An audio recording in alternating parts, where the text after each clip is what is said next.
statistical mathematical fact never has been down. has broken every single record. There is no asset that has come close. It's the only thing in the industry that was not touched, that was not hacked, and it never fails doing what it promised in 2009. It's never What's failed. the best performing asset the world has ever seen? And you'll find out that it's Bitcoin. Hello, Bitcoiners. Welcome. It is the wee hours of the morning for me here. I think it's 12:41 a.m. Eastern Time. I am on American soil right now. First time in the last few months. So for those of you who are in my part of the world, good morning. But welcome to another live space with Oliver Velez. Of course, my name is Oliver Velez. And yes, I'm surprising you once again with another live talk about our favorite topic, Bitcoin. So come on in, make yourselves comfortable. For those of you who have the benefit or the privilege of joining me live, if you are if you are listening to our talk in a recorded form, please understand, as well as those who are actually listening to me live, understand that each and every one of my live spaces, they do wind up on my Bitcoin podcast entitled Bitcoin Unleashed. Please search out that Bitcoin podcast on any one or more of your popular podcasting platforms. It's pretty much everywhere. And if you find anything that we have to talk about of interest today, you might just happen to find some of our former talks on other topics, Bitcoin related, of value. So why not get over to one of those podcasts and start absorbing some of our content. An additional value to that is the fact that you might be able to join some of my future talks and provide some questions that might spur some interesting conversations, responses, and talks from that point of view as well. All right, we're all very new to this very new asset. One of the last things that I will ever assume is that I am some Bitcoin expert. I am far from it. I consider myself somewhat of a Bitcoin baby.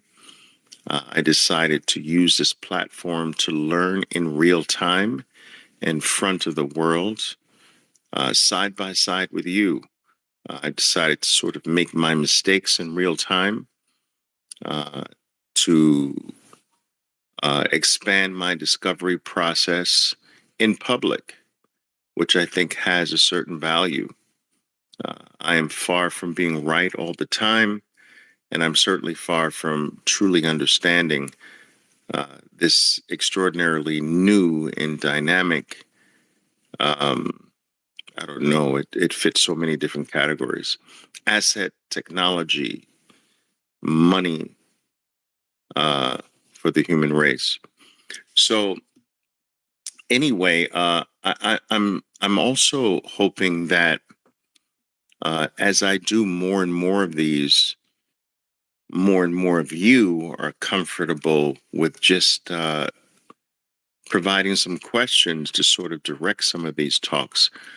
I've had somewhat of a difficult time getting the audience that joins me here to just be open enough to ask anything their little heart desires. And perhaps my style or approach to sharing or offering the limited amount of information or knowledge that I have to share on this topic is the problem.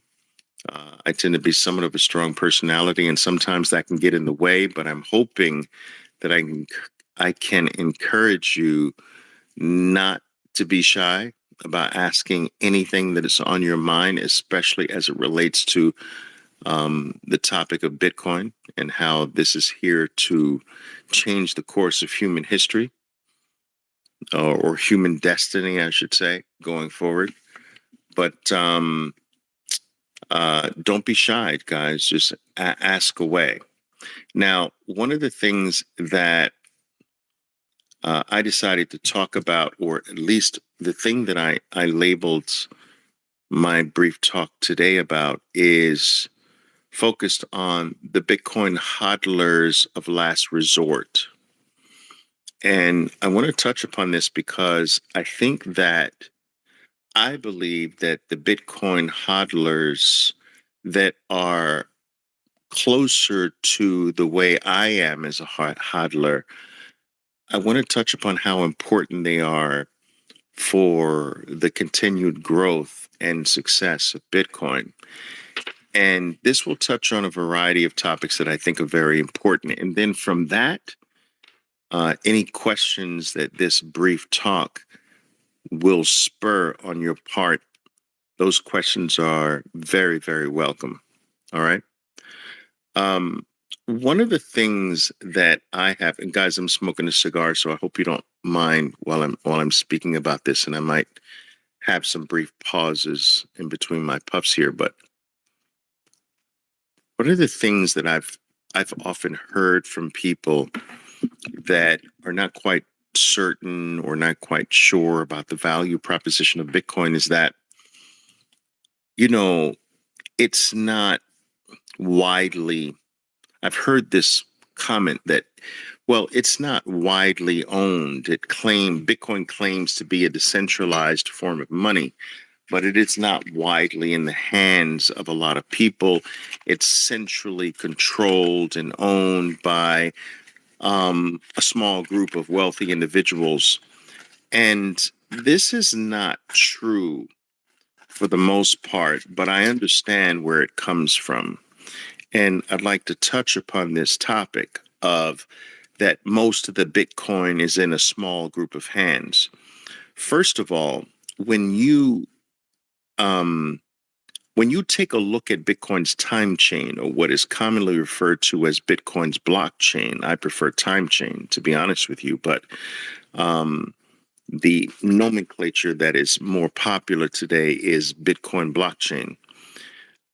When you take a look at the blockchain, you will see a variety of addresses in which a healthy portion of the Bitcoin network resides. But many of these addresses have been associated with some of your centralized exchanges and some of your and now in recent times some of your publicly traded companies.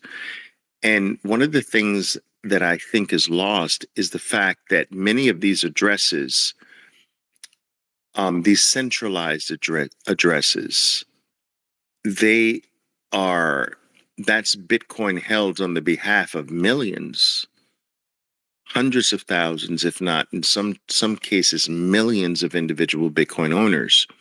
So, for instance, Coinbase, as a centralized exchange, is, collectively one of the largest owners, or holders, I should say, of Bitcoin, but they hold Bitcoin on the behalf of millions of individual users. Even if you look at a company like MicroStrategy, who in the mid to latter part of 2020 what was one of the first publicly traded companies to make Bitcoin its central treasury asset on the books of the publicly traded company.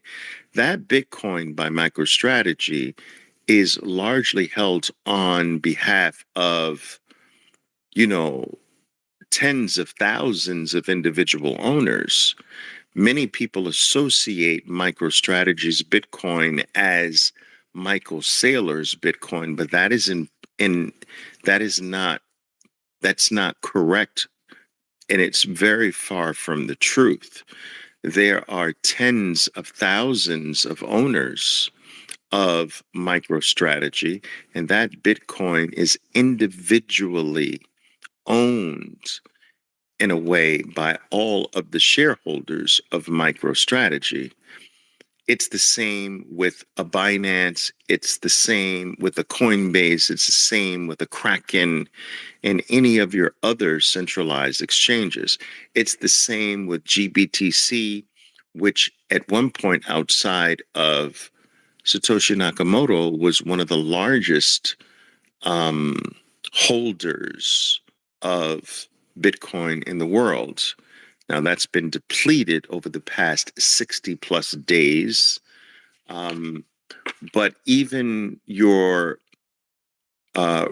recently formed 9 US based spot Bitcoin ETFs, they are holding Bitcoin in a way on behalf of tens of thousands, if not at this point, millions of individual owners.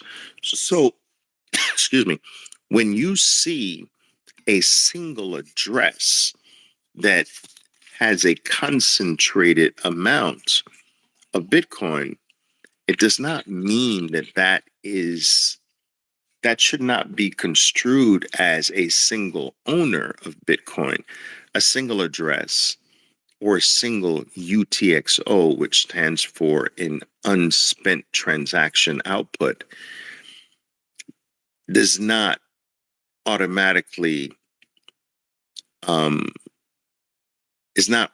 should not be automatically associated with one owner of Bitcoin.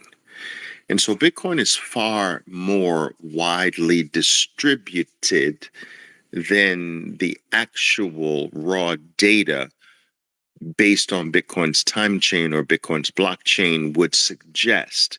So it's far more widely distributed than a casual onlooker who has no idea of what we're talking about today would come up with. So that's the first thing I want to establish, that a single address, a single pile, if you will, of Bitcoin does not mean that is one owner. There's not one owner associated with that pile. The second thing that I think is important to understand is that the vast majority of all Bitcoin that will ever exist has already been mined. So we're talking about 93%, 94% of all Bitcoin that will ever exist has already been mined and is already owned, or for lack of a better phrase, in the hands of someone. So remember, no Bitcoin cannot be owned. The only Bitcoin per se that is not owned is the Bitcoin that has not been mined yet. But any Bitcoin that is fully mined, which means that any Bitcoin that has been fully issued or is fully in the existence or in the realm of the possibility of humans having access to, we're pretty high up there. And don't mark me on the percentage. 94%, 96%, 95%. It's something in that range. And well, I can pretty much come up with that because we're coming up upon the next halving in the next 12 to 13 days as of our live talk here today. And so the way you dictate how much Bitcoin has been released into the world is based on its halvings, right? So the way you do this is to say one halving behind. And this is something that I think is interesting for all listening here to understand. So think about this. Right now, we have 13 more days during which 6.25 Bitcoin will be released into the world on average every 10 minutes. Every 10 minutes. So 6.25 in 13 days or so, more or less. That issuance rate of 6.25 will be cut in half to 3.125 Bitcoin every 10 days, every 10 minutes. So in essence, right now, there are 900 Bitcoin per day released into the world or issued into the world or made available into the world or mined out of the block of time into the world. So Bitcoin is sort of locked into time. It's already there. It's already exists. It's not brought into existence. It's just freed from the block of time or freed into the realm of human possession, right? So it's 21 million's already created. It's just when is it freed into the realm of human beings? So 6.125 or 6.25 Bitcoin every 10 minutes is released into the world. That on average comes up to about 900 Bitcoin per day. In 13 days, there's 3.125 Bitcoin that's released into the human realm every 10 minutes on average, which means that we go from 900 Bitcoin released into the world that we as human beings know every day, to 450 Bitcoin per day. Remember, this Bitcoin has already existed. It's just when it's freed or made available. It's sort of locked in ice or locked in time, right? Okay. Now, why is this important? Why is it important to look at this as important? Because one, I guess I lost my thought here in a way, but one reason why this is important to look at this way is that Bitcoin doesn't really have an inflation rate. It has an issuance rate, and that's not some semantics. That is a very important distinction as far as I'm concerned. So you'll hear a lot of Bitcoiners talk about Bitcoin's inflation rate compared to gold's inflation rate and every other asset's inflation rate. And I think that is a wrong approach when it comes to this rare asset. Bitcoin has zero inflation. It has an issuance rate. An issuance rate is very different from an inflation rate. You can only have an inflation rate when you have no idea of what the ultimate supply of an item is. So if the ultimate supply of an item is assumed to be infinite, it has an inflation rate. But when you have advanced knowledge of the ultimate supply of an item, when you know that there is only 21 million, or you know for a shoe store that there's only 21 limited pairs of shoes, or when you know for a donut shop that today we only have 50 donuts, whatever, when you know the ultimate number, then it is not an inflation rate when you make the donuts available, or when you make the pair of shoes available, or when you make one of the 21 million Bitcoin that will ever exist available. That becomes issuance. So inflation is when you increase the ultimate total supply of an item. But when you know the ultimate total supply of an item and only half of the ultimate supply is available, when you release more than that half, it's issuing part of the ultimate number. That is not inflating the ultimate number. We can never inflate the 21 million Bitcoin that will ever exist. We can only issue what has not been issued of the 21 million.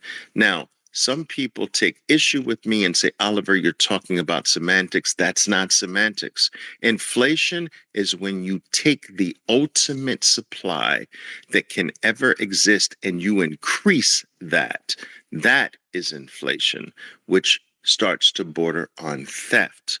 When you have upfront the total number that will ever exist and you never go beyond that, never going beyond the ultimate number that you know means that there is zero inflation, that there's only issuance if the total amount of your ultimate supply has not been issued yet. So that's one of the reasons, that's one of the main reasons it's important to understand that point.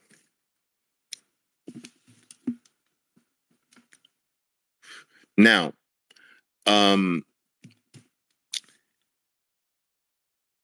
the argument that the majority of wallets or the majority of this limit, oh yeah, so this is where this is where I lost my thought, but we have to come back to this because it's very important for us to get this established here. So the way that you can understand how much Bitcoin is in the world is by its halving, where we are in Bitcoin's epoch cycle. And epoch represents, every 4 years or every halving of Bitcoin. Now, so right now the network is issuing or making available 6.25 Bitcoin every 10 minutes, which is 900 Bitcoin per day. In 13 days, we go to 3.125 Bitcoin on average every 10 minutes, which reduces or halves the issuance rate from 900 per day to 450 per day, right? So think about this. Think about the number per 10 minutes, though. This is the number that we need to focus on. So 6.25 Bitcoin per every 10 minutes means when we go 13 days from now to 3.125 Bitcoin every 10 minutes, you have to go backwards one epoch to know how much Bitcoin is left. So on the halving, when we go from 6.25 to 3.125, at that point, we have 6.25 Bitcoin, 6.25% of all Bitcoin that will ever exist now unmined. So it's one epoch behind. So when we went to the network only releasing 6.25 Bitcoin, we had 12.5 Bitcoin, 12.5% of the network unmined. Now we're going to move from 6.25 Bitcoin released every 10 minutes to 3.125 Bitcoin released every 10 minutes. Going back one number, one halving, brings us from 3.125 back to 6.25. So in 13 days, when the halving happens and we go to 3.125, we will have 6.25% of all Bitcoin unmined. So we are close, very close. In 13 days, we're close to 95% of all Bitcoin mined that will ever exist. And that's extraordinarily powerful.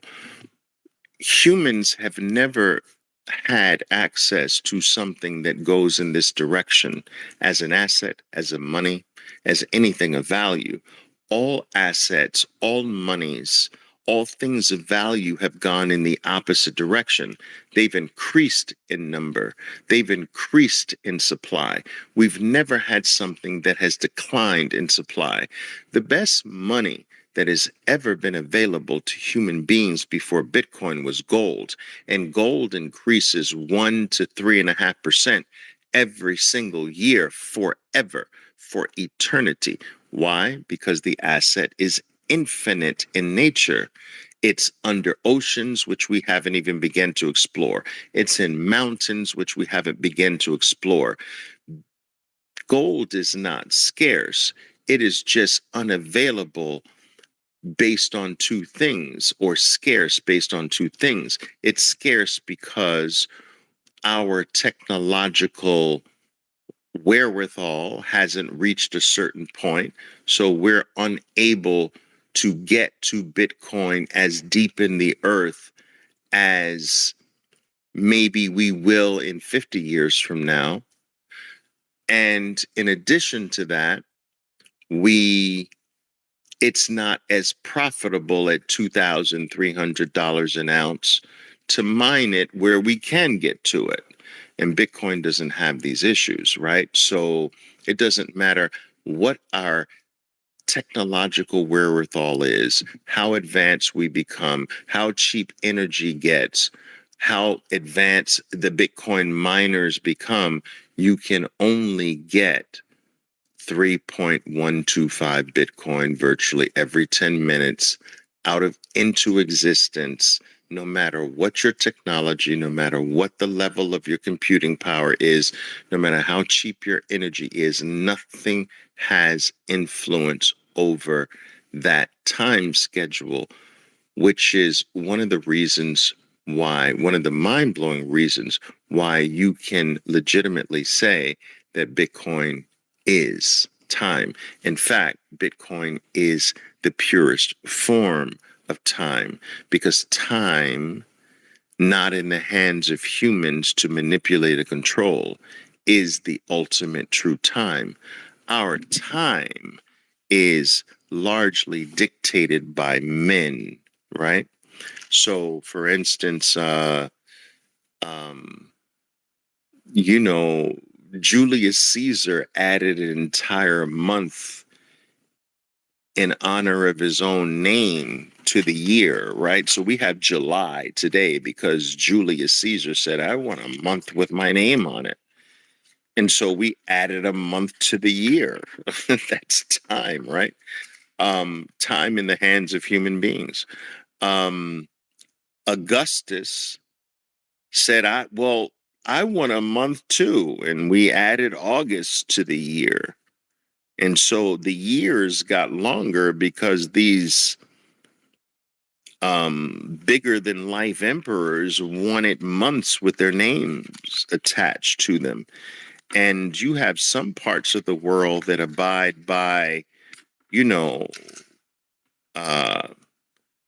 daylight savings time. So time moves forward by the edicts of man, and time moves backwards in some parts of the year. And so our very time on earth is in the hands of certain human beings, but Bitcoin's time is not in the hands of any human being, which makes it a pure form of natural time. It can't be influenced by anyone. So Bitcoin being its time is extraordinarily powerful. And it makes it the truest form of time, because anything that is mathematically based and not in the hands of human beings becomes more superior than human beings themselves. All right. The laws of the universe are based on maths. And so it's the most certain thing that we have in the universe. So let's get to this topic here, guys, where the Bitcoin, let's talk about the Bitcoin hodlers of last resort. And I went off on a tangent, but I want to bring everything back to this centralized topic and see what you have to say about it. What do I mean by the Bitcoin hodlers of last resort? I'm talking about that group of Bitcoiners that the number of Bitcoiners that have decided to join that group of Bitcoiners that just will never sell. That's what I mean by the Bitcoiners of last resort. These Bitcoiners, they grow in number every 4 years. They never decrease in numbers. This is a very powerful group of Bitcoiners. They, in my opinion, they are part of the fabric of Bitcoin. They represent that group along with miners of Bitcoin. that actually support the entire value proposition of Bitcoin. These players, for lack of a better word, they are not concerned, moved, or influenced by what another measuring stick tells them that Bitcoin is worth. So they are not interested in what the opinion of the US dollar is. They don't care if the US dollar says that what they hold or value as dear, Bitcoin, is 72,000, 71,000, 35,000, or 15,000. To them, that doesn't matter. What matters is the Bitcoin itself. What matters is having more of the thing that they consider the ultimate measure of value, the ultimate thing of value. Having more of that means more than what something else says that is worth. So remember, when we talk about the price of Bitcoin, we are using something else other than Bitcoin to judge its value. So when you say Bitcoin today, and let me just see what the actual US dollar denominated price of Bitcoin is quoted as right now. I'll give you that right now.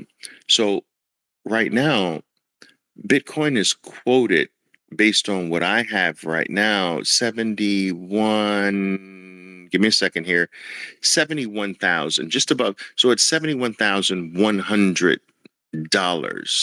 per 100 million Satoshis, or one Bitcoin. So 71,100. That is the opinion of the US dollar. But if you were to seek the opinion of a different fiat currency like the Argentinian peso, that would be a different number. If you were to seek the opinion of the Turkish lira, that would be a different number. If you were to seek the opinion of the Japanese yen, Bitcoin would be a different number. So the buyers of last resort for Bitcoin, they don't care what measuring stick you decide to value Bitcoin on. They value one Bitcoin as one Bitcoin, or they value Satoshis as simply Satoshis. They are using your money to just get more of what they value. And it doesn't matter if your money says Bitcoin's 15,000 or your money says Bitcoin is 71,000. To them, it makes zero difference.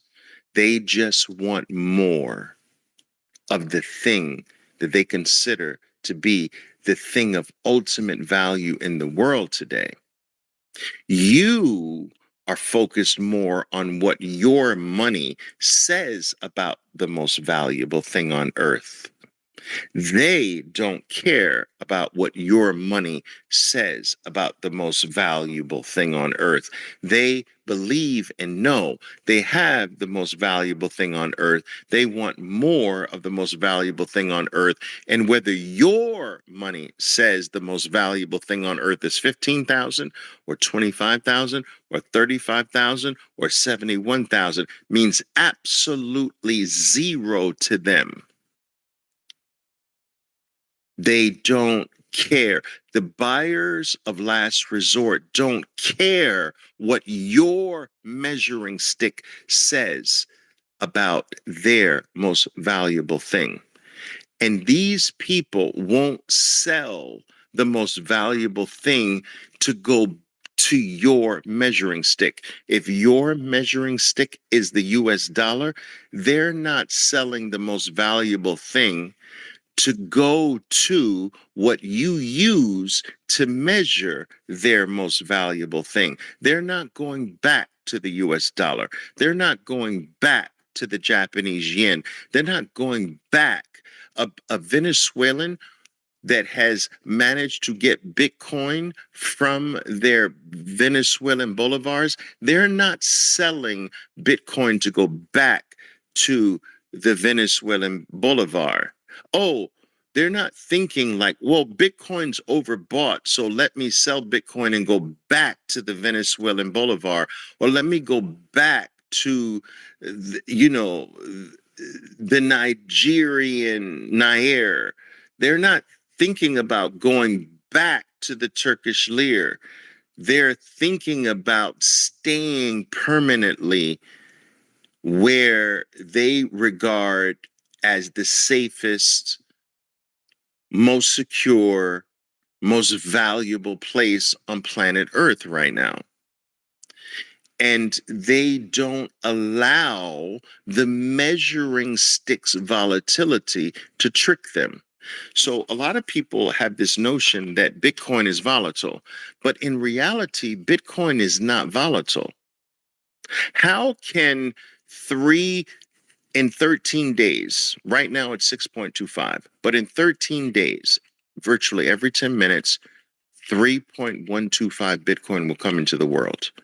Virtually every 10 minutes for 4 years. No human being can change that. It'll stay the same. How is that volatile?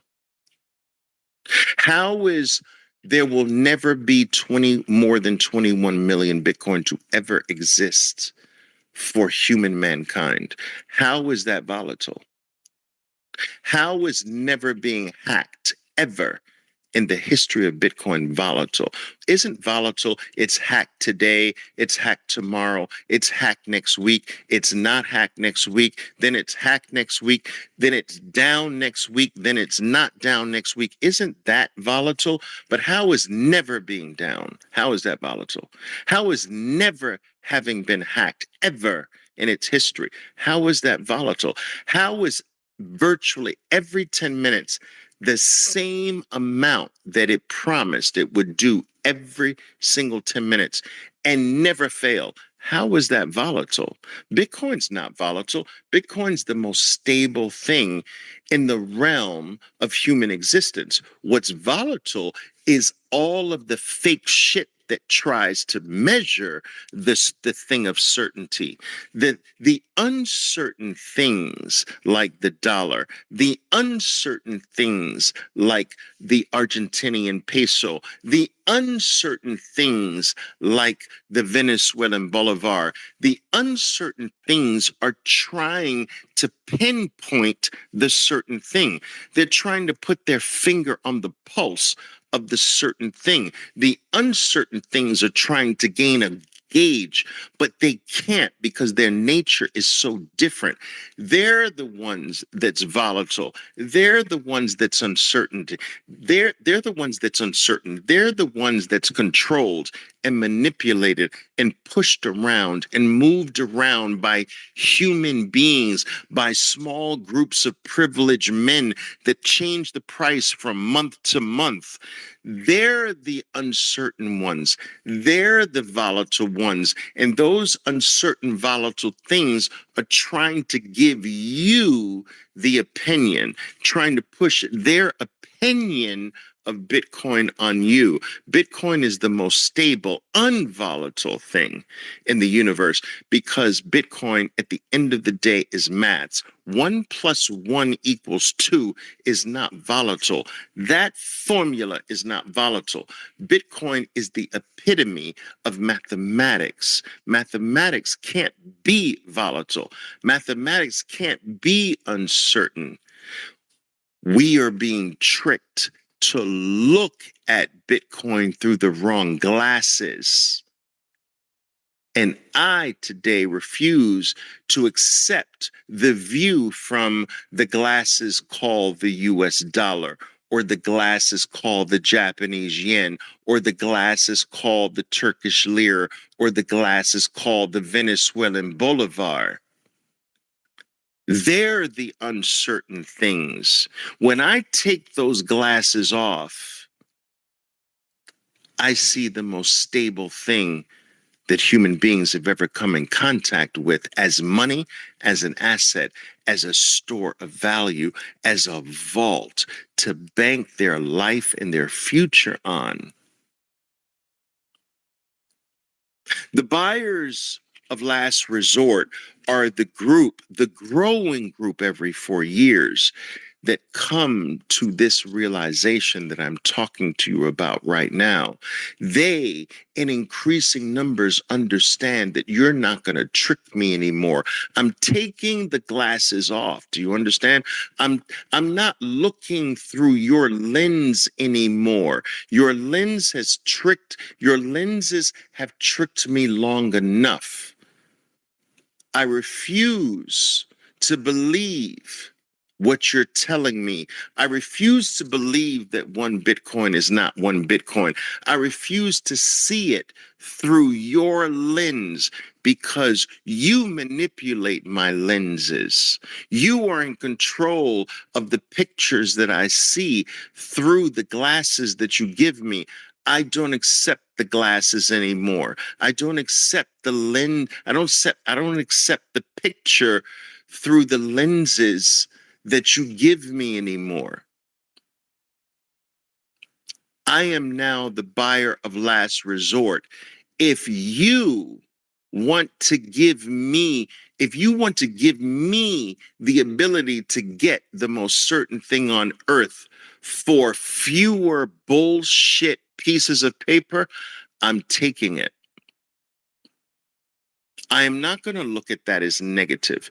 And so these buyers of last resort, these converters of bullshit to the real, paper government money to the real thing that is not controlled by any government on planet Earth, these buyers grow in number every 4 years, and they set the floor for Bitcoin, meaning that back in the day, the floor was set at $100 of Bitcoin, and you could never get Bitcoin below $100 because everyone who was a buyer of last resort would just take everything available there. Then that buyer of last resort level moved to 1,000. And then that buyer of last resort level moved to 10,000. And there was a certain point where if you brought Bitcoin anywhere near $10,000 of Bitcoin, every single buyer of last resort would take it all. And then now, where is that buyer of last resort? It's probably going to be somewhere around 50, 60,000. And then the next buyer of last resort level might be around 120,000. And then the next buyer of last resort level might be around 510,000. It will continue to rise as Bitcoin is understood in greater numbers. And remember, and think of this. We've had these rising levels of buyer of last resort levels with less than 1% of the world owning it. What are the levels going to be when we get to 3% of the world owning it, 5%, 10%, 20% of the world owning it? It's freaking stupefying. Less than half of 1% of the world owns Bitcoin, and we're at $71,000. Half of 1%. Where are we going to be at 3% of the world? That's freaking insane. Bitcoin's the best performing asset on planet Earth. It has beat every single thing that we have ever known as a species, not by a little bit, by orders of magnitude, by numbers that are so stupefying we can't even pronounce them. It has beat everything that human beings have ever known with half of 1% of a drop of human intervention, not human intervention, but human adoption. Less than half of 1% caused it to beat everything that human beings have ever known. So where's it going to be at 1%, 3%, 5%, 10%? We're already at 71,000 with less than half of 1% of the world in it. And a lot of people sort of comically challenge me on this, Oliver. There's more than half of 1%. There's more people that have Bitcoin. Well, then show them to me. You can't show me anybody in your family that has Bitcoin. Think about that. You can't show me a single person that has Bitcoin. How many people in your family own Bitcoin? Zero. How many friends own Bitcoin? Zero. How many neighbors? Zero. How many church members in your church group own Bitcoin? Zero. Less than half of 1% of the world is in it, and it's the best performing asset, the ninth most valuable asset on planet Earth. What is it? The 13th most valuable currency on Earth. It's freaking insane. And it's just the warm up. How can you say that Bitcoin's even started with half of 1%? That's like getting in your car. And back in the old days, we used to warm the cars up in the winter time. There's no warming of cars up now, but my grandmother used to send me out to her red Pontiac as an 8-year-old, and I used to love when she would allow me to do this. I'd go out and start the car and rev the engine to warm it up for her. I used to love pressing my foot on the accelerator just to warm the engine up. That's the stage we are in Bitcoin, and it's beat the pants off of everything we've ever known in the warm-up stage. Imagine when it's ready to take that Pontiac on the road at 5-10% adoption. It's crazy. It's insane. I am a buyer of last resort. I've reached that point in my understanding of what this is, to understand, to truly know in my heart and in my soul that I sell it for what? That I go back to what? Go back to the melting ice cube? Go back to the financial slavery? Go back to the thing that I have escaped from? Go back to prison? Go back to the plantation? Go back to something that has a leak in it, that is losing its value against the money supply every single second of its existence? I've got the only thing that combats that. I've got the only escape. Why leave the escape? And I know that for the majority of people, it's very difficult right now to wrap their minds around this concept that you never sell this. But I would strongly encourage you to consider it this way. I want you to consider that at some point, what you are accumulating today, and let's say you are accumulating Bitcoin, I want you to understand that there is going to be a point where you'll be able to use the value of your Bitcoin without ever diminishing the amount of Bitcoin that you have.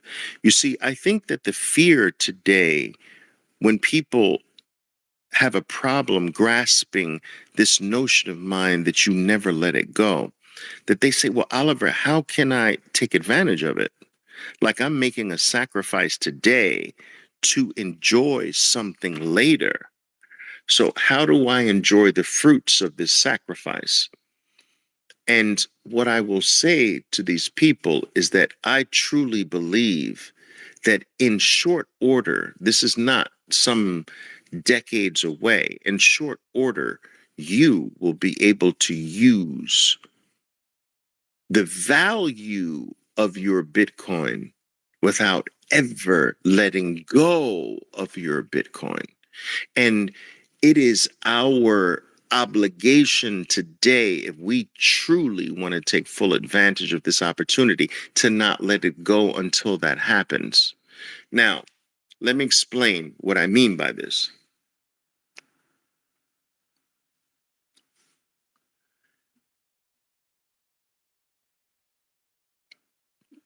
I'm still here.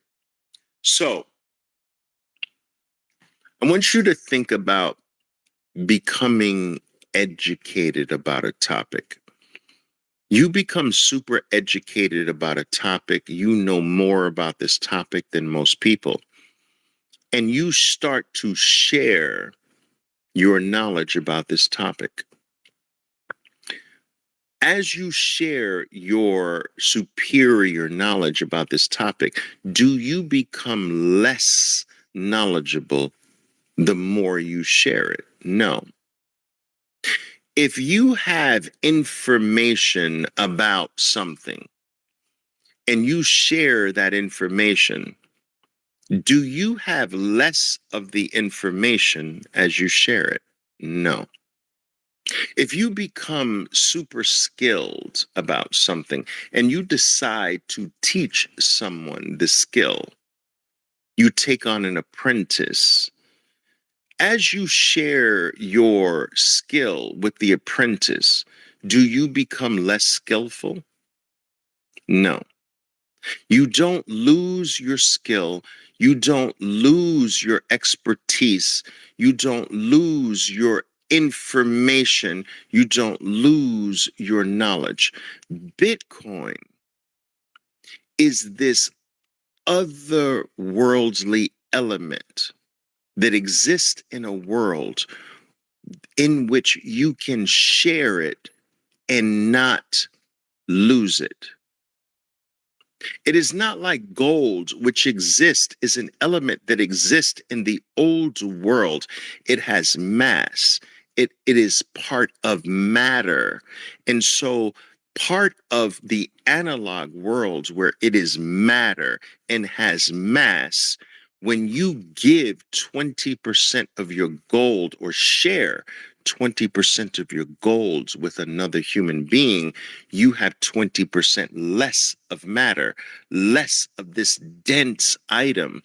Bitcoin is a brand new element that belongs in a brand new world, a world that we are becoming part of more and more.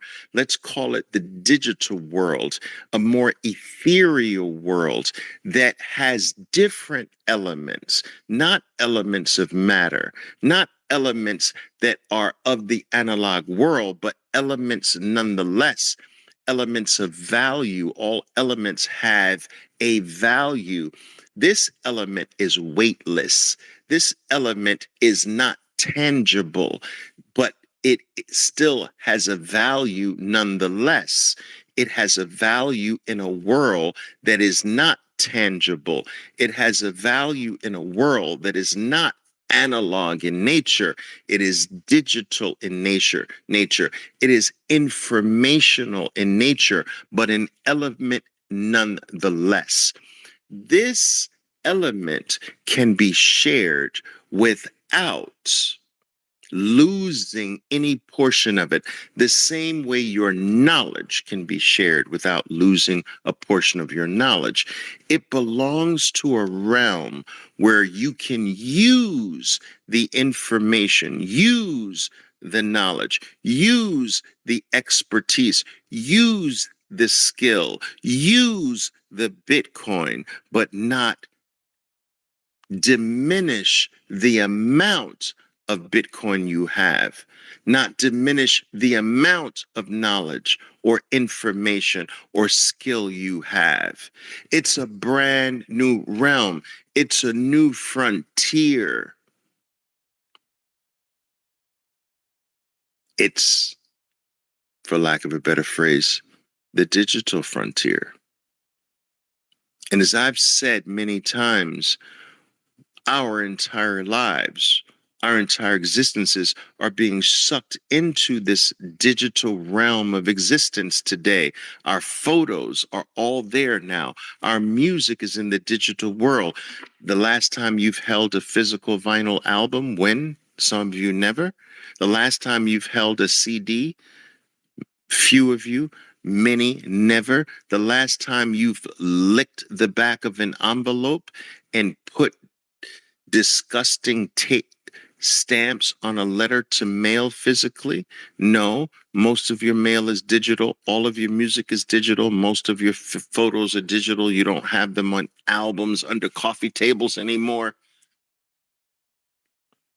Many of the people you communicate with every single day, like me, how many of you know me personally? How many of you have looked me in the eyes? How many of you have shaken my hand, yet you consider me a part of your lives today? I am digital to you. Do you understand? Our relationships are digital. Almost everything is digital, and increasingly more so. But in this new digital world, there are different elements. Many people took issue with my post about Bitcoin being a brand new element in a brand new realm of existence, but they have, in my opinion, missed the grand point. Every realm has its own elements. In the analog world, the elements that represented mass matter had meaning. In the digital world, it's the weightless elements, the intangible elements that have value, the elements of information, the elements of knowledge, the elements of value. That is Bitcoin.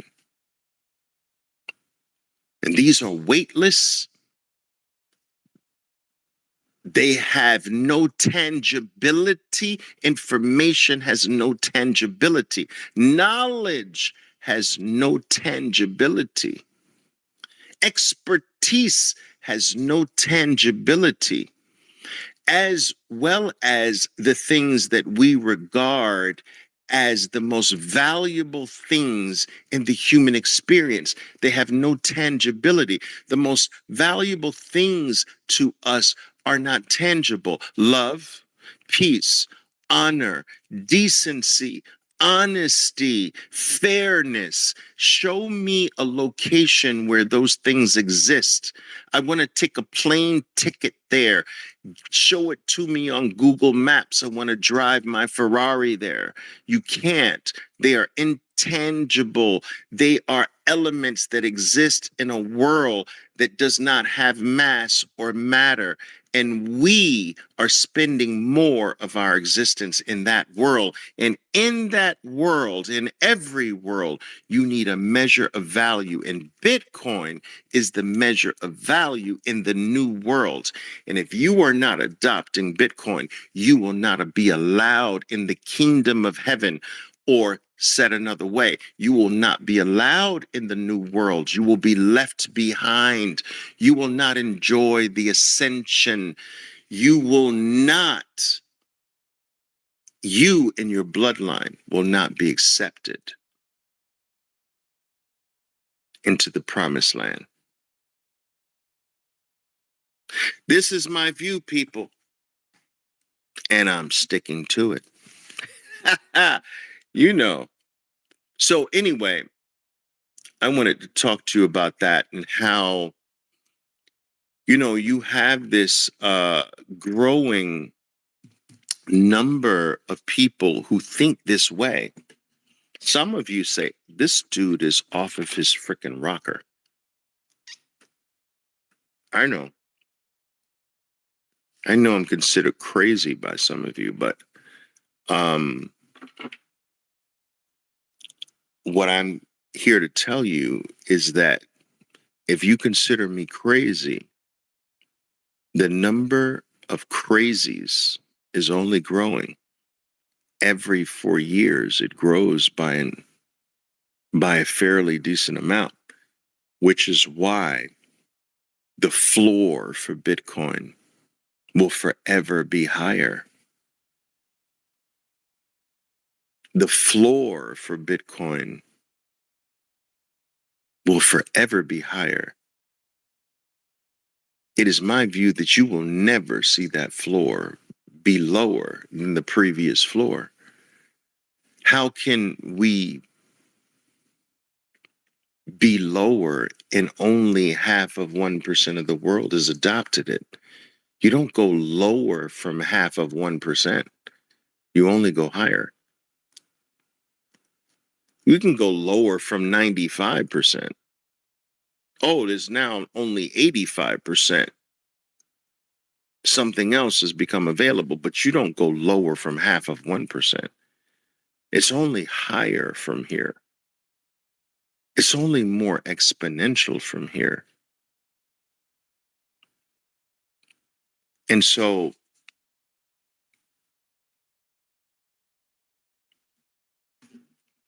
you know,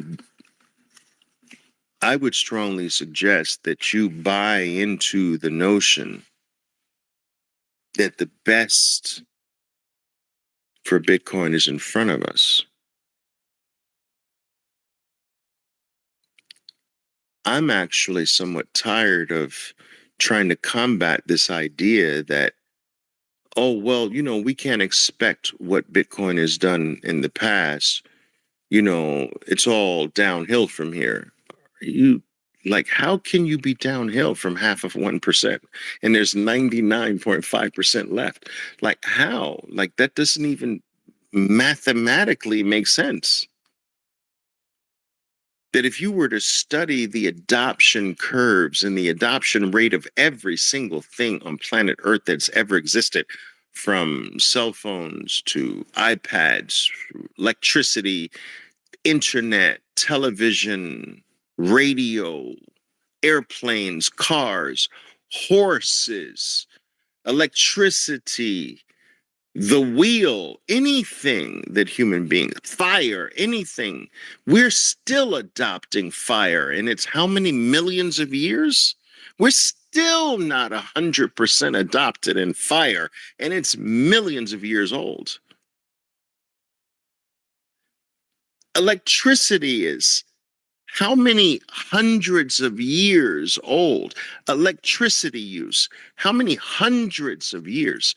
We're still not even near full adoption of electricity. Airplane travel, think about this. There's 1 in every 4 people on planet Earth. Think about this. Only 1 in every 4 people on Earth has ever stepped foot on an airplane. We're not even close to 20% adoption of air travel in the world. And that's 100+ years old industry. There's far more advancements in air travel, far more adoption in air travel. And the vast majority of the future is in front of air travel, not in back of it. And Bitcoin's less than half of 1%.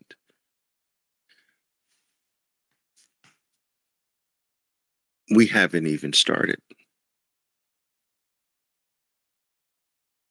It's even unfair to say it's the warm-up. We haven't even started warming up yet. To use a sports analogy, we haven't even gotten out of the frickin' car in the parking lot to go warm up. No, the best is not behind us.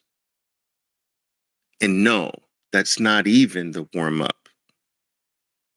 That's the pre-frickin' warm-up. I believe that there is a level of prosperity that cannot be humanly calculated right now in front of us.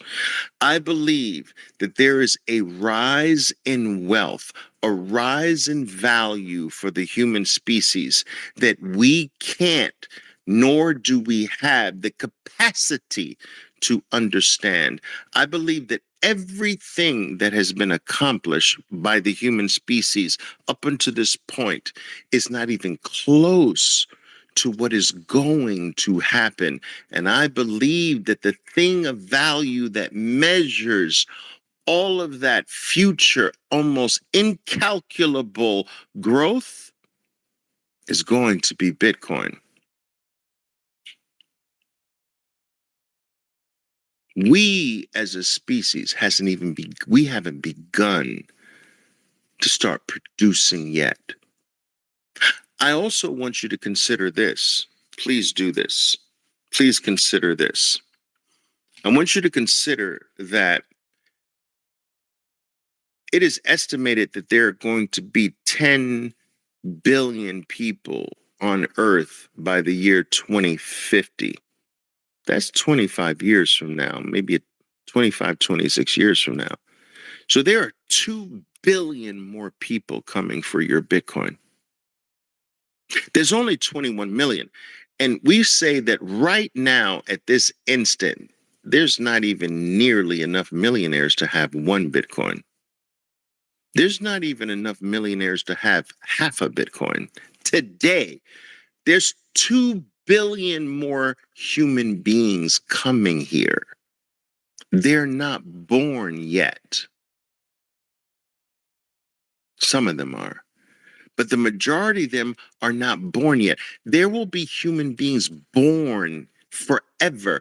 More human beings are coming here, and they're coming for your Bitcoin.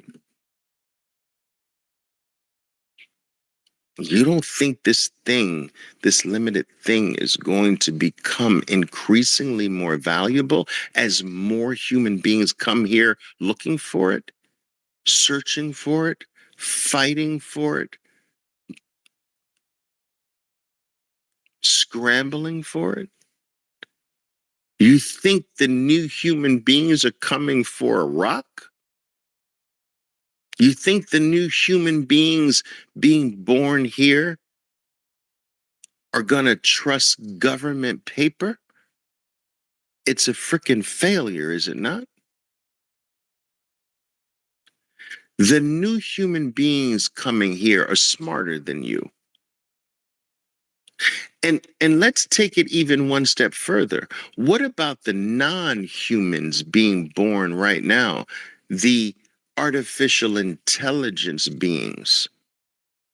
If you ask them right now, if you ask the AI race, which is growing exponentially in number now, if you ask the AI, the artificial intelligence beings, they are living, they do think in their own way, they do exist in their own way, they do work in their own way. If you were to ask this growing race called AI, what's the best performing money the world has ever seen, they all come up with Bitcoin.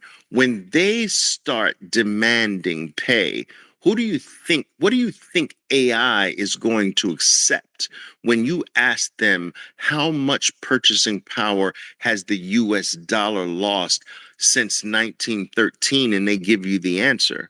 And then you ask, what's the performance of Bitcoin during its 15-year existence? And they give you the answer.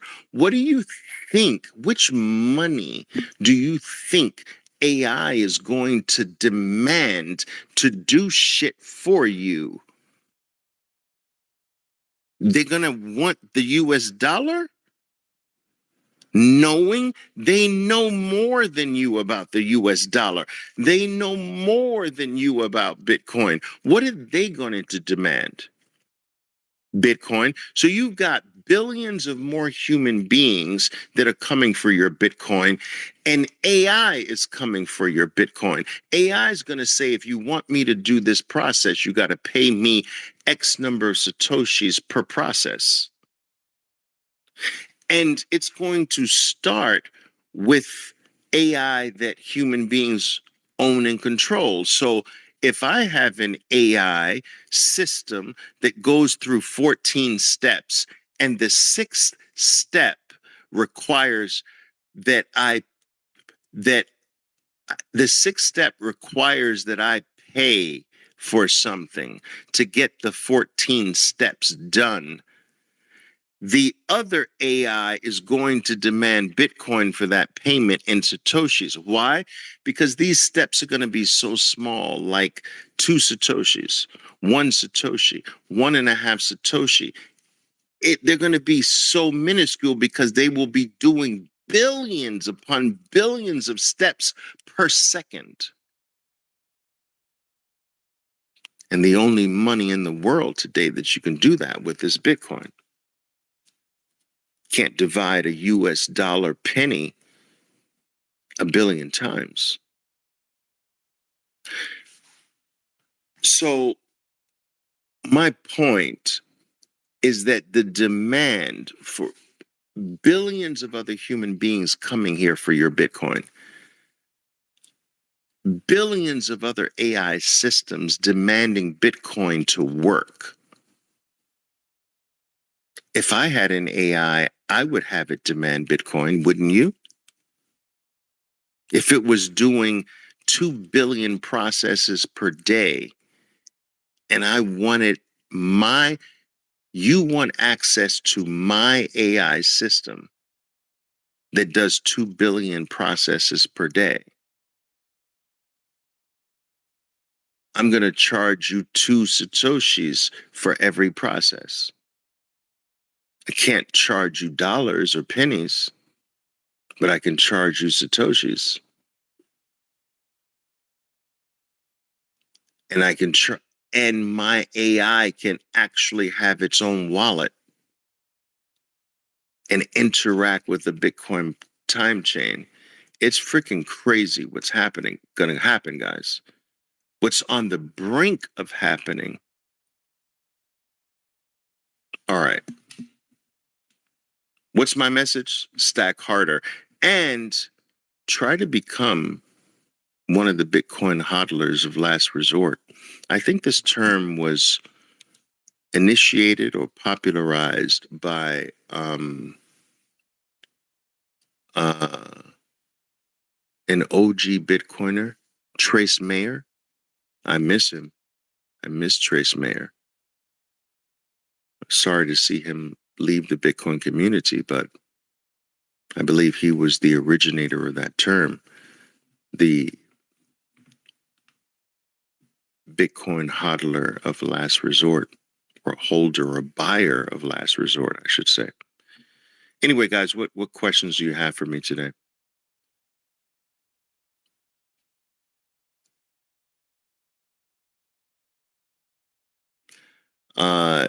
Des Mango says, please, Mr. Velez, I'm in a practical way, how can I turbocharge my Bitcoin with 105% of allocation? Can I do it now? Or will I have to wait for the future? Well, first of all, when you leverage Bitcoin, what you're asking is, when can I go over and beyond 100% allocation to Bitcoin? And 105% means that I want to go 5% over and beyond what I have to put in Bitcoin. How can I borrow 5% more than what I have that's going into debt for Bitcoin? Now, there are 2 forms of debt. There's the type of debt or leverage where you are risking Bitcoin itself to do it. And then there's a type of debt where you are risking dollars or reputation. So I've had many people who have gotten bank loans to buy Bitcoin. And I encouraged this when we were near the lows of Bitcoin in 2022, November, October, December of 2022. I was actually having dinner tonight with one of the Bitcoiners, one of my Bitcoiners who did this in a big way and scored huge by getting bank loans that were not tied to the Bitcoin holdings that he had, but were basically tied to his reputation. You know, pay this loan off, or you get marked bad on your loan, on your reputation, or what have you. And it worked out really well. Now, to me, reputational debt is better than debt tied to your Bitcoin. Debt tied to your Bitcoin is when you are putting your Bitcoin up as collateral. Now, that's okay, but you have to be a little bit more careful, because the last thing you want is if you renege on the terms of the debt, that your lost, the Bitcoin that you posted as collateral is lost. You don't ever want to put yourself in that situation. So the 105% allocation theory is based on the fact that Bitcoin would have to actually fall 90, it would actually have to fall 95%, or close to one. It would have to almost go to zero for you to lose your Bitcoin. So one of the safest forms of turbocharging your Bitcoin is just a little 5% extra. Like, you think about it, Bitcoin would almost have to go to zero to get you wiped out of your Bitcoin. But you add a little extra juice to your Bitcoin. Like, it's better than just holding Bitcoin with no juice. That 5% extra could, over time, be extraordinary. You understand?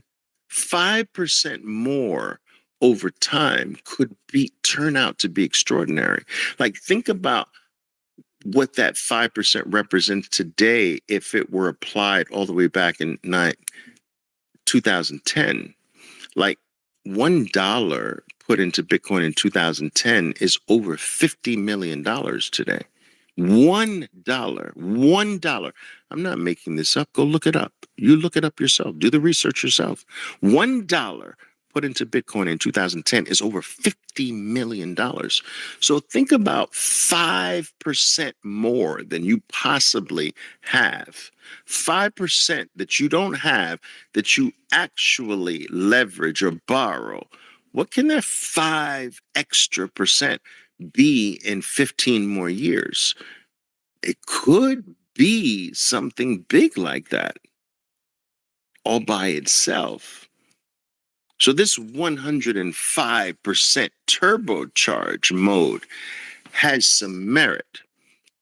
And because the odds of Bitcoin almost going to zero to wipe you out means that it can be applied almost any time.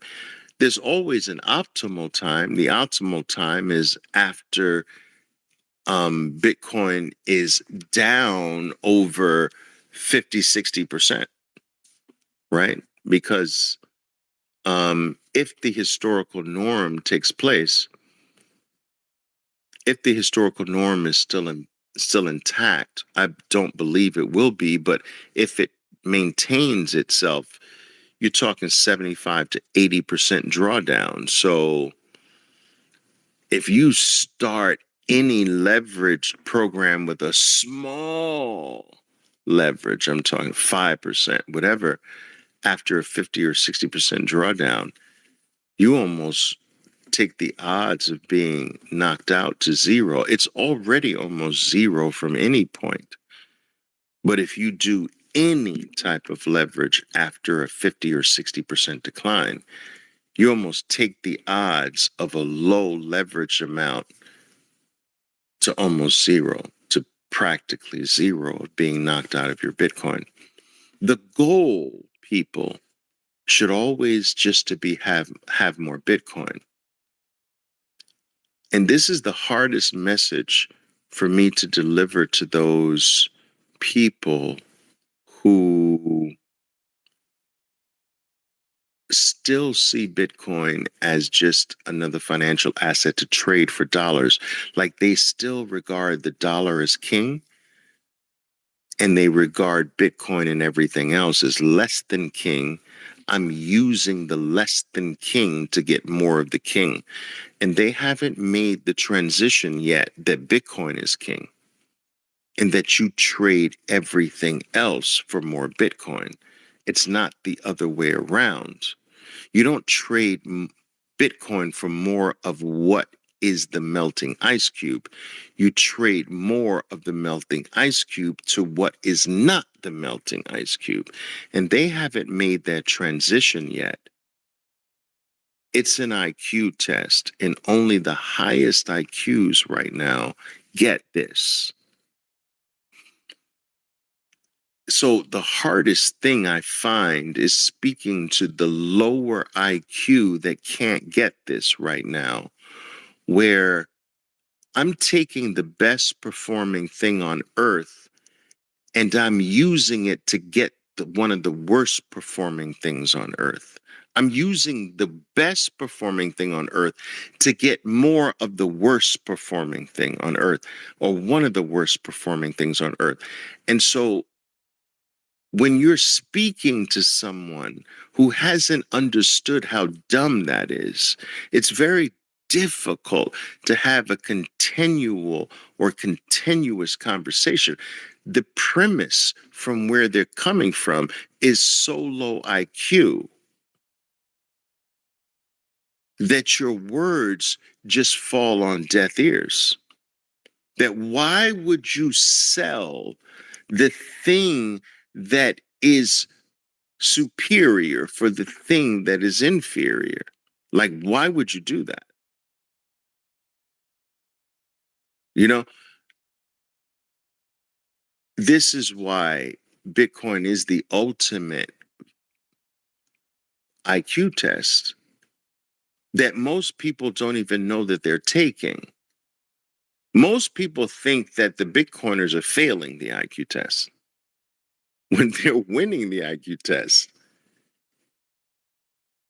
And there's no better proof that they're winning because nothing else has performed better.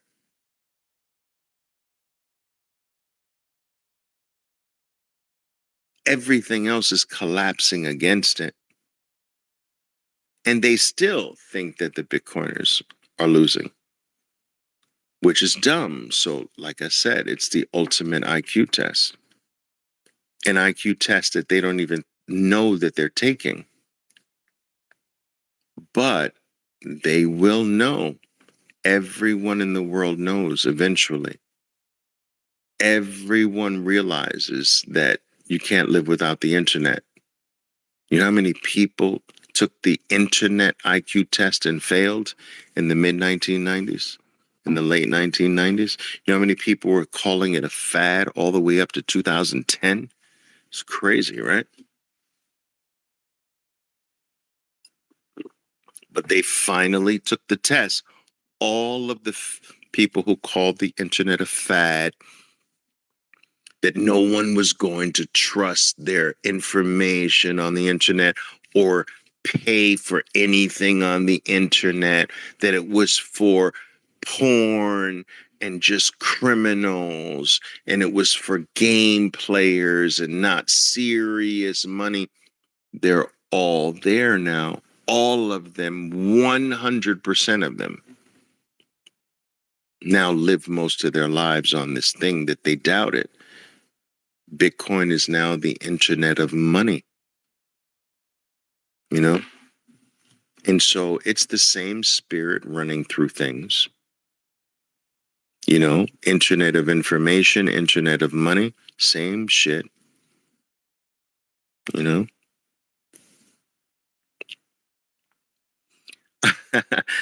Bitcoin,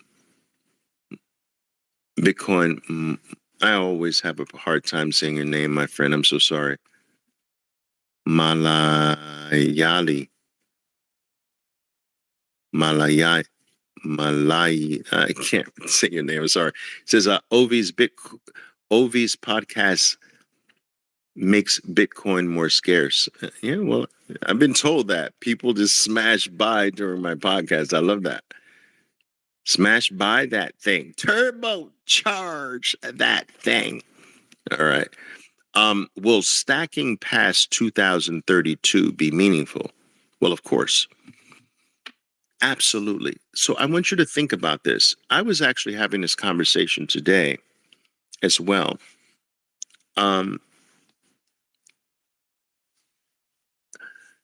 You know, this topic came up. Well, at what point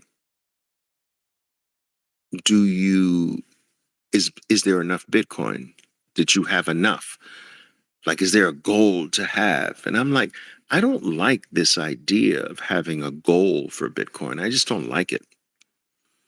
It seems to defeat the whole purpose and understanding of what Bitcoin is, to have a goal. Like, I'm trying to achieve this. Now, I'm not saying that having a numerical goal to motivate you has zero value. That might have some value, but there should not be a goal at which you stop accumulating Bitcoin. That to me is dumb. It's low IQ, because I want you to think about this trade, right? And I've used this example before, and I'm going to use it again now because I think it's somewhat effective. And it doesn't matter if the example that I'm using is true, it drives the point home. When I was in school, I was taught that Manhattan, right? The Manhattan we know in New York City, that rock, that island called Manhattan, that most special place that is known all over the world, that has incalculable value, right? This place called Manhattan, I was taught in school during my formative years that it was sold, that the native Indians sold Manhattan to the early settlers for one pig and a blanket to stay warm. One pig, think about it, one pig to eat and one blanket to stay warm, all of Manhattan. Now, this may not be true, entirely true, all right? I believe it was sold for something like $200 or so, $250. But let's not even go there. The story was that all of Manhattan was sold for one pig and one blanket to stay warm. We would later learn that that blanket was infused with TB, tuberculosis, to make sure that the Indians that used the blanket would die. But let's not go there. The point I'm trying to make is all of Manhattan for one pig and a blanket. How many times would you make that trade? How many times would you accept a Manhattan in exchange for just one pig and a blanket? Would you at one point say, I don't want any more Manhattans. I'm tired of Manhattans.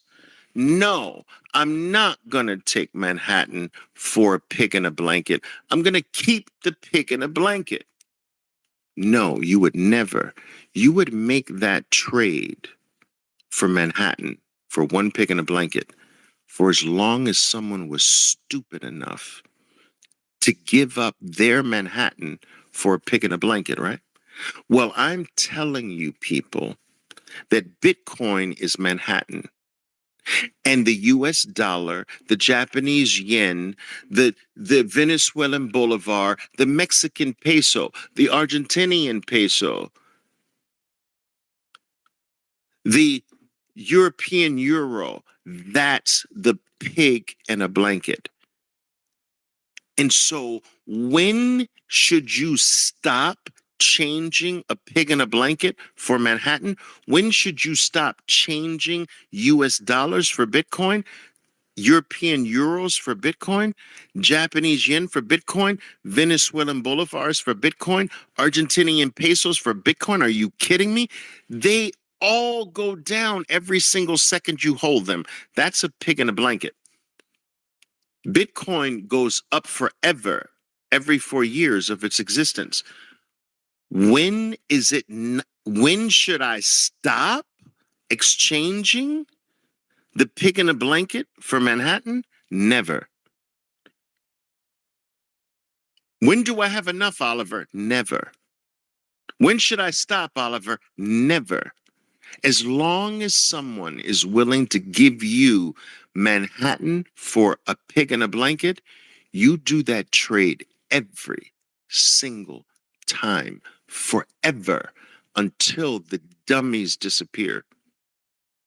Do you understand what I'm saying, people?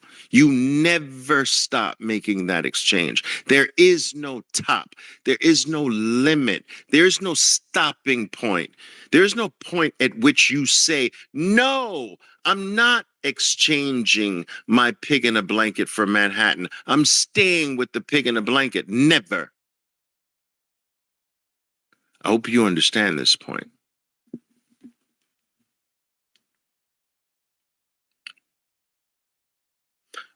Nate Watt says, your thoughts on Giovanni's Bitcoin power law model. Thanks. Listen, I will say this. I like what all models do for Bitcoin. They bring attention to Bitcoin. They bring scrutiny to Bitcoin. I love scrutiny as well. Everything is positive for Bitcoin. Whether I have a true belief in the model or not is a different matter. All models are flawed. All models are not true. No model can be true against truth because a model is not the truth. So, with that understanding, I will tell you this. Upon brief investigation, and I'll be very fair and honest in saying I haven't done a truly deep dive on it, it's not something I'm particularly fond of.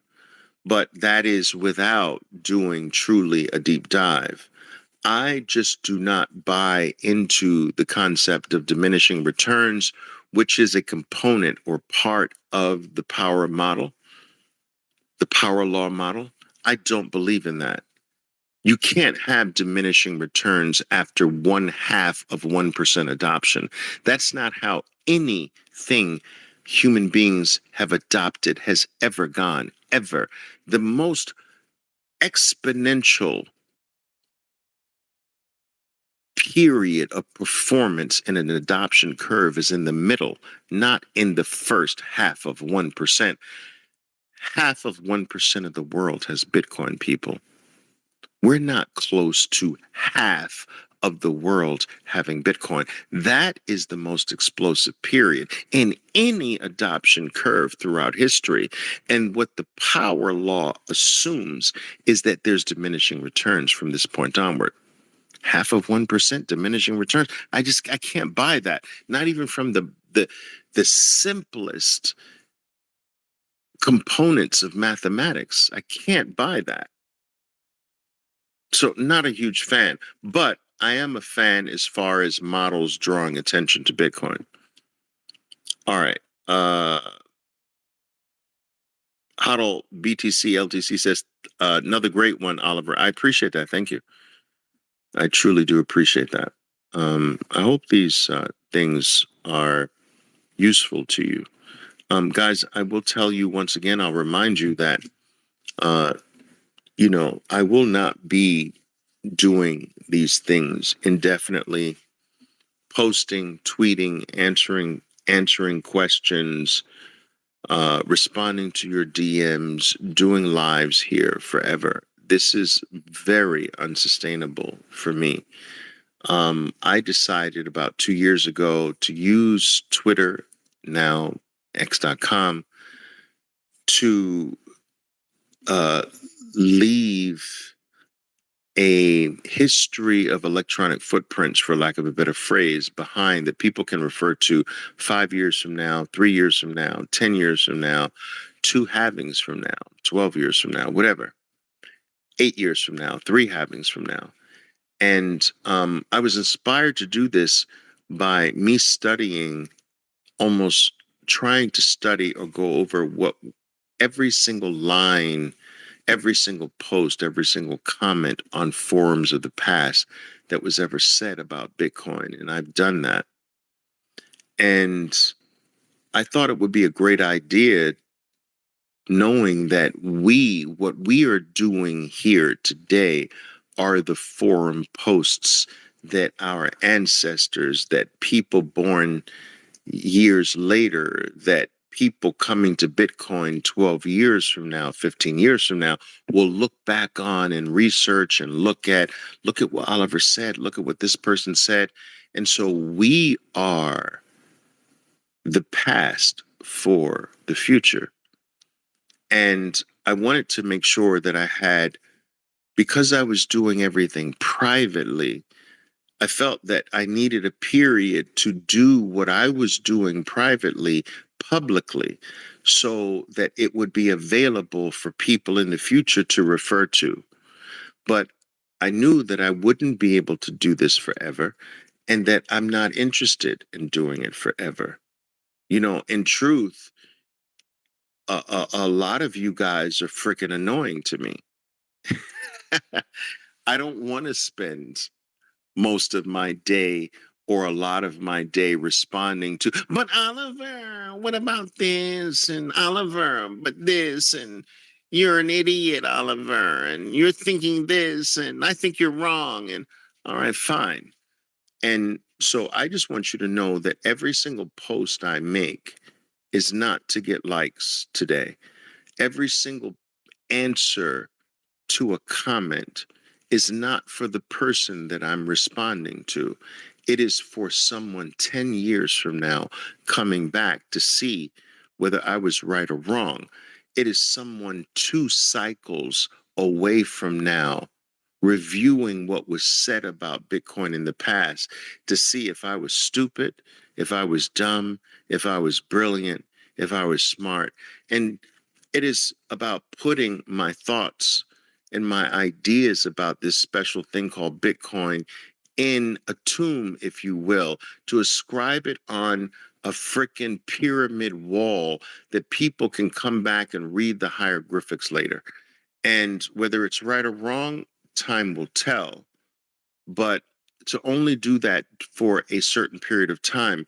And the reason why I timed it 2 years ago to start to become active now in this period, despite being here since 2009, but to start to be overly active regarding Bitcoin was because I felt the timing was so perfect to be active, that if I could pull a greater number of people into Bitcoin at a point where I felt we were at the Bitcoin bottom, the better. And I did.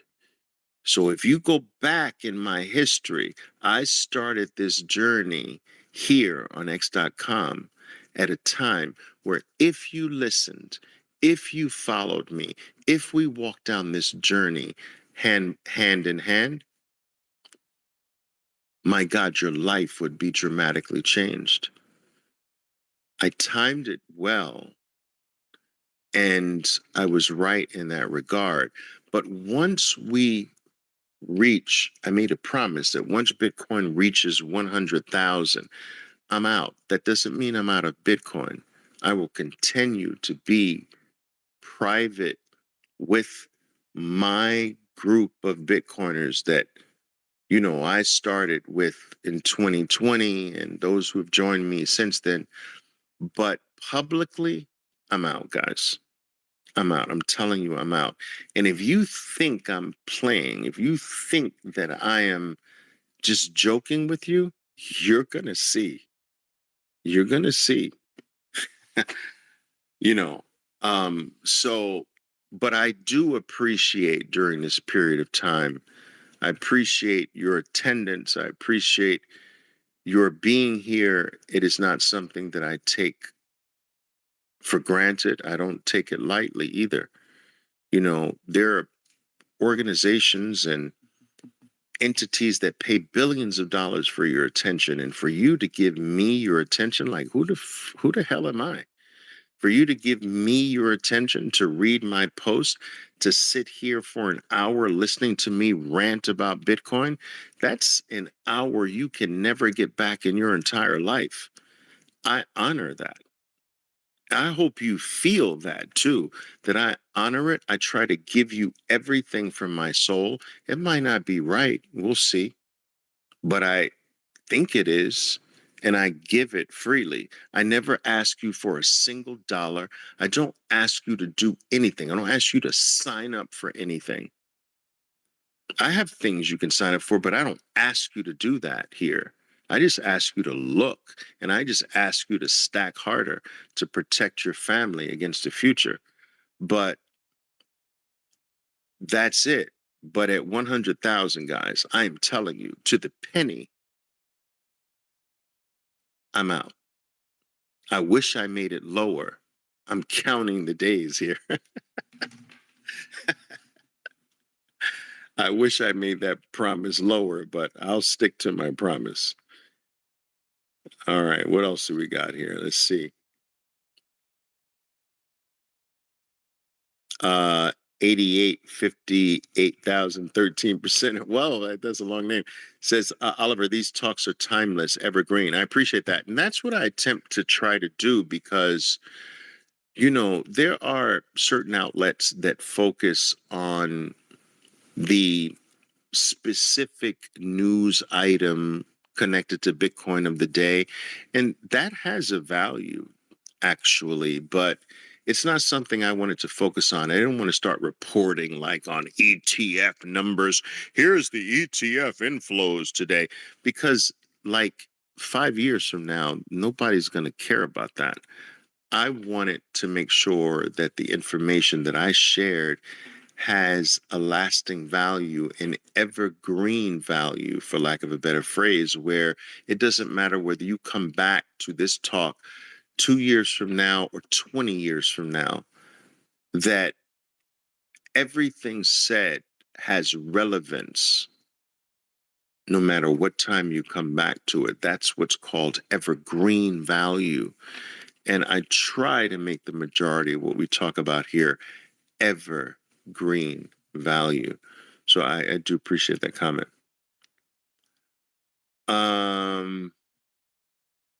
Lisa says, fantastic session. Cannot thank you enough. Thank you, Lisa. I appreciate that. All right. I think that's it.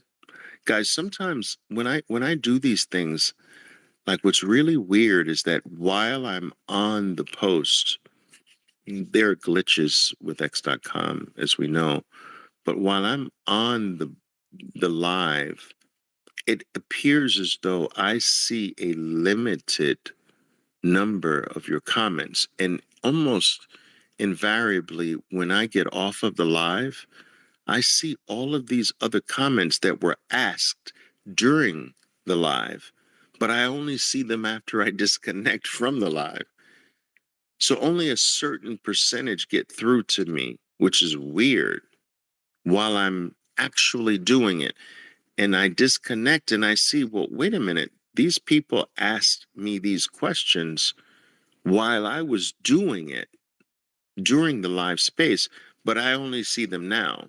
So I really apologize about that. But, oftentimes I do try to get to your comments even after the live space. So please don't hold off on asking. I want to thank each and every one of you for joining me.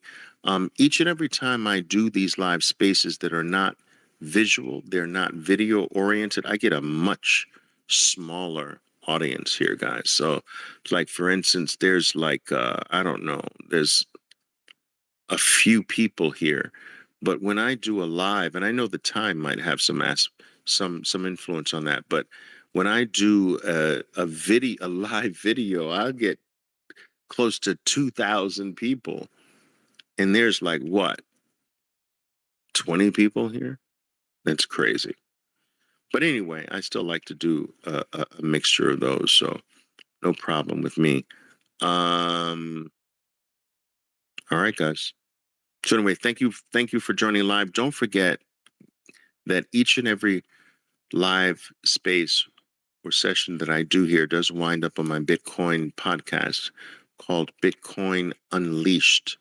Look that up on the podcasting platform of your choice. It's everywhere for the most part, or on all the popular podcasting platforms. It costs you nothing. If you found anything I have to say of interest tonight, maybe you'll find some of the former talks on different topics of interest. I just don't want the window of opportunity that I believe is only available to us for a short period of time to close completely on you. So it's imperative that we get up to speed and understand this in the best way that we possibly can so that we can protect our lives and our future for what is coming to the human race in the future. And it can be good for you, in my opinion, or it can be bad for you. But the right choices are very necessary, and I think Bitcoin is the right choice. So listening to my take on that central theme, I think can potentially be important for you if you're not quite there yet. So Bitcoin Unleashed. Until then, go to work. You know what to do. Stack harder, guys. Ciao for now. Boom. My name is Oliver Velez, and I am your 13%er Bitcoiner. Be safe out there, and until next time. Boom!